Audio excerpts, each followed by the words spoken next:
Hello and welcome back to the Book Marketing Tips and Author Success Podcast. I'm excited about this show, in particular about social media, not because I have, as you all know at this point, I have a little bit of a love-hate relationship with social media, but I've started teaching a class recently called How to Market Your Book Without Social Media, and it is by far one of my most popular classes. And part of the reason is because I think that a lot of authors are just feeling like their message is not getting heard. They don't really know what they're doing on social media. They feel like it's just this black hole.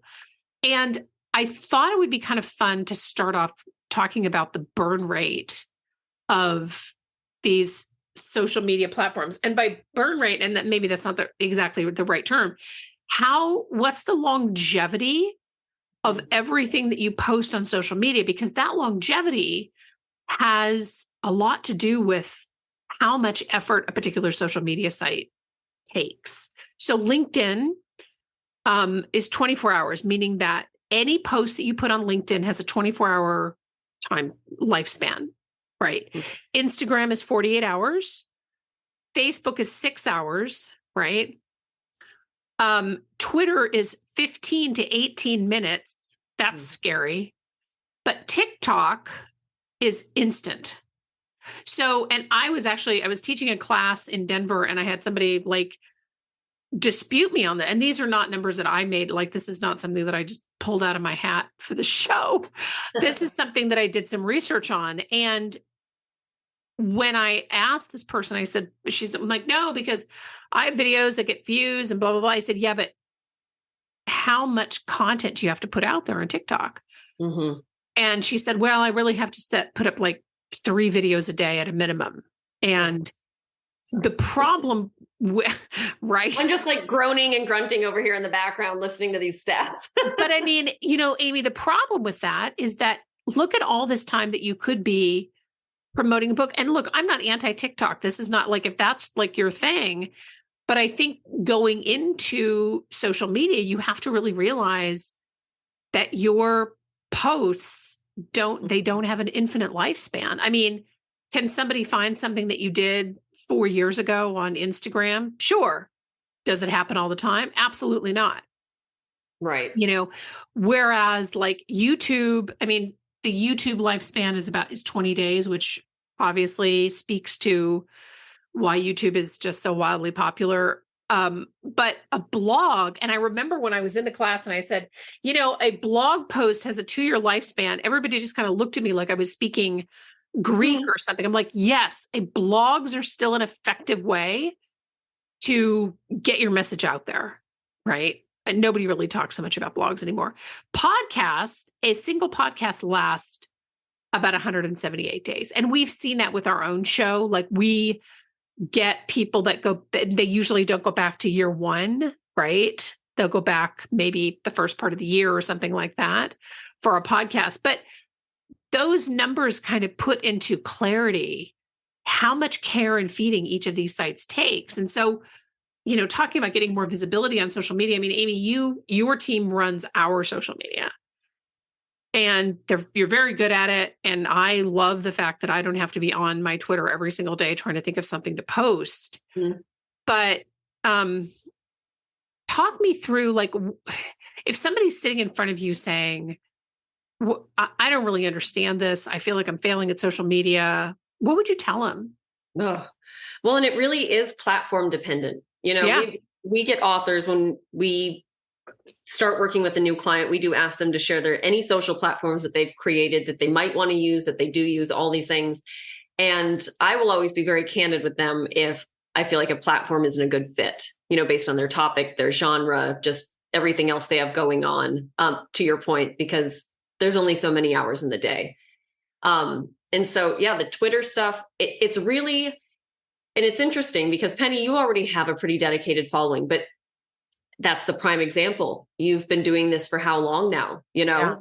And even that requires very smart, thoughtful, strategic brainstorming about what's working, what's not, what are people responding to, what are they commenting on? And it is challenging because not all of it makes sense either. You know what I mean? There's always going to be outliers. There's always going to be unicorn posts. There's always going to be off days. Maybe it's a long weekend. You know what I mean? So there's that element of it too, is that there are always outside factors that you can't control that also make figuring out social media, I'm doing air quotes right now, really complicated. Right. Exactly. And I think that where the popularity of the How to Market Your Book Without Social Media class has come from is that authors got on all of the platforms because they thought they had to, right? Yes. So they're on Twitter and they're on Facebook and they're all over the place, and it feels very scattered because it is scattered, right? And at the end of this class, we talk through, okay, so maybe you want to keep one of your social media sites. And I always tell authors, I'm like, it's not about being everywhere. It's about being everywhere that matters. And to your point, you really want to find the social media site that is the right fit for you. I mean, I think that's step one. Right. Yeah, absolutely. Go ahead. Oh, no, I was just going to say in really making a tough decision about what works for your personality. And also where your reader demographic is, And I think to your point, Penny, that might tell you whether or not it's realistic for you to be on social media at all, or if you need to look at other channels. Because if you're like, well, this is how I like to operate if I'm going to do social media, but if that doesn't align with who your reader market is, then why bother? Right.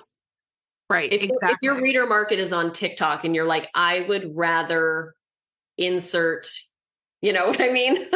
Yeah. I would rather wash a cat than make TikTok videos, but that happens to be where your reader market is hanging out. Then find other channels, other avenues of book promotion, Right. Exactly. And sometimes you have to a little bit reverse engineer your social media platform. So I always recommend follow other people in your market, follow other authors in your market who have write in the same genre, right? And who have a substantial following. And first off, it's good to network with people. So it's a great networking exercise, but follow them and get a feel for, and I never encourage authors to copy, but let this inspire you to let their social media feed inspire you to where you could potentially go, right? Because sometimes you just need one or two really good examples to kick this off. And sometimes I see stuff in a feed, I'm like, oh my gosh, that's such a good idea. And I'll take it and maybe discuss it with Amy or create something and kind of make it my own. Right. And the other piece of this too is that you want to, so find one social media site and be consistent with your posting. Don't, like, sometimes I know authors like, well, I'm just going to populate, 10 or 15 posts and kind of see what happens. No. Right. Amy said that at the onset. Like, I've been on social media for a long time and have a very, very dedicated following, but that did not happen overnight. And it happened with knowing what the follower wants to see and being consistent with that posting. Yes, exactly. And to your point with the consistency and repeat yourself, Penny was talking about this in the green room, you gave all those stats about how quickly information goes away on these different platforms. You have to repeat yourself. You have to get used to that. Yes, change up the wording, get creative, but I've coached our clients through this, constantly be featuring your positive reviews, constantly be asking, reminding people, if you've read the book, please get over to Amazon. The link is in my bio. You can't say those kind of things enough. Yes, you need to put other content on there that's interesting, entertaining, funny, insert all of the things. It can't all be about you as much as, but that's actually a relief for a lot of authors. They think that they have to be front and center all the time. That's actually not how social media works. If you make an account that's just a big homage to yourself, then most people are probably going to get freaked out and not follow for very long. Right. But truly, you need to repeat yourself. So consistency, and we've talked about this before on social media shows, find themes that work for you and stick to those themes. Work those themes for a while, because you can give people something to expect, something that they enjoy. And it's like, you know what? I like following this account because she posts some funny stuff, or this person, every time I check them out, they have another really good tip that I've actually used, so stay consistent, post all the time, but become, in this case, expected for a social media presence is actually a good thing. Right. Exactly. And sometimes it takes you a little bit of time to kind of find your groove, which is why when I teach a social media class, I talk a lot about brand marketing versus book marketing. The best time to get your feet wet in social media is when you have nothing to sell, because you want to start to figure out what resonates with your followers, use hashtags. And I can't give you a list of the hashtags to use, the exact hashtags to use, because it varies depending on what you're posting. But, we use a lot of hashtags like, indie author and author life and things like that. But the best time to start doing this is before you have anything to sell, or even, if you feel like, my first release, I didn't really hit it out of the park. The in-between time and during releases is a great opportunity to start to build more followers. A lot of times authors will tell me, I don't really know what to say. I don't know what to say. I don't know what to say. Think about showing a little bit of your author life. And I don't mean to get creepy. Like, I'm not to do, like, don't give people a tour of your house, like a video tour of your house or anything. Unless you have an amazing house, we want to see it. Yes, exactly. I want to see it. But I mean, give them a little bit of a snippet of your life. So we have an author and she has a farm and she raises sheep. And, when like a baby is born, and she'll share that on her social media. And that's super cute. And that's her snippet into her life. Right. Mm-hmm. And people, her followers just love it. And so you have to kind of figure out what you're comfortable sharing. And also, I think it's fair to say, share what the life of an author is like. There was a post, and I don't remember the name of the author, but Amy, you and I talked about this. She was on Twitter, and she got on Twitter after doing a book signing, and she was like, oh, just like 4 people showed up. And I'm so like, I sat there and I'm so sad. And this post, do you remember that? This post went viral, right? Oh, yeah. She had Stephen King telling her to keep her head up and stuff. It's like, what? Yeah, it was so cool. I mean, everybody jumped on, all these big name authors just jumped on this post, and you can't recreate. Like, I've had authors ask me, so how can I make something like that happen for me? I can almost guarantee you the author did not plan it. She just went out and shared what she was going through. Right. Yeah. And exactly. People resonated with it. And sometimes that's how it happens. Yeah. And we just did, we've done a show on influencers. And I do want to note, like, that's why so many influencers end up doing so well, is because the ones that do, they put themselves out there. Yeah. A lot more than most of us are probably comfortable with, but it is a good example of why that works. You know what I mean? A really successful influencer totally puts themselves out there to their followers. They talk about the things you're not supposed to talk about. They share personal things. And that's what gets people fascinated. And that's what makes people trust them. They're like, well, this is pretty real. Like, somebody wouldn't share all this stuff about themselves if they weren't an authentic human being. That may not be true. They could be great actors, but either way, it works. So, right. Insight into your life, insight into your author process, your writing process. And again, even what you may think is mundane, it just shows that you're another human being and people connect with that. So maybe you've got a great garden, do a quick video of you introducing people to what you have going on in your garden this year. You might think that has nothing to do with my books, but that's what makes you human. And that's what makes you likable. Yeah. The fact that you wrote a book doesn't make you necessarily likable. Right. Sorry. But no, I think that's absolutely true. I think, sharing that little, and you have to kind of find because I understand the privacy of social media, or the lack of privacy, as it were, but you have to kind of find that snippet of your life that you feel comfortable sharing. And people really they love it when authors, open the kimono, so to speak. Mm-hmm. Yep. So, yeah.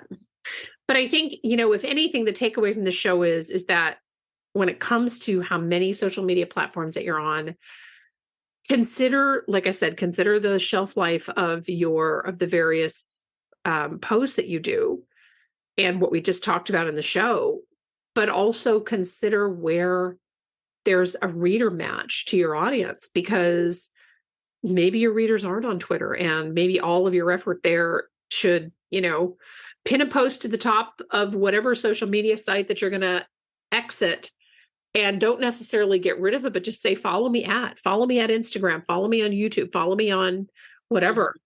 And I think finally, and this is actually, I'm saying this more for myself than for anything else, get comfortable doing video, because video is just, and it's like, I don't know why I have such an aversion to video. I'm like, right. But you got to get comfortable with doing video, because video it's a great way for readers to get to know you too. Absolutely. Video. And we've talked about this before, Penny, in other examples, but nobody else can be you. You know what I mean? You might be in a genre on Amazon that has over 100,000, competing titles, but nobody has your brand. And video is such a great way to be unique in a big sea of competing titles and authors. Nobody can replicate what you can share through a video, especially, that is a very, I hate to use the word intimate in case it freaks anybody out, but you know what I mean? It really is a next level introduction into your world. And so I agree with you. Video, I don't like being on video. So I 100% get it. But when it comes to branding and marketing, it absolutely is going to carry more and more weight as we go along, for sure. Yeah, it absolutely is. I was on, when I did the Denver conference was great. I don't know if I told you this when I did the Denver conference, because I think you were just getting ready to leave for vacation, and they videotaped all the sessions. It was actually a really cool system, right? So it was a camera that kind of followed you around the room, but they also had a screen up where you could see yourself on video. I'm literally still traumatized from that. Like, sometimes you were like a Peloton instructor. Oh my gosh. I was just like, oh my gosh, who's the chick? I'm like, oh, that's me. Ew. And, oh my gosh, myself on video is so traumatizing. So I completely get it. At a certain point in your life, you need lots of filters, people. But right. But that's why it's great, though. You can nobody knows that the one that you post is your 15th take. Right. That's absolutely true. Anyway, we hope that this show has been helpful. We love your show ideas. A lot of these shows, by the way, come out of show ideas. So send them our way. And we love reviews wherever you listen to podcasts. Thank you so much for tuning in. Bye-bye.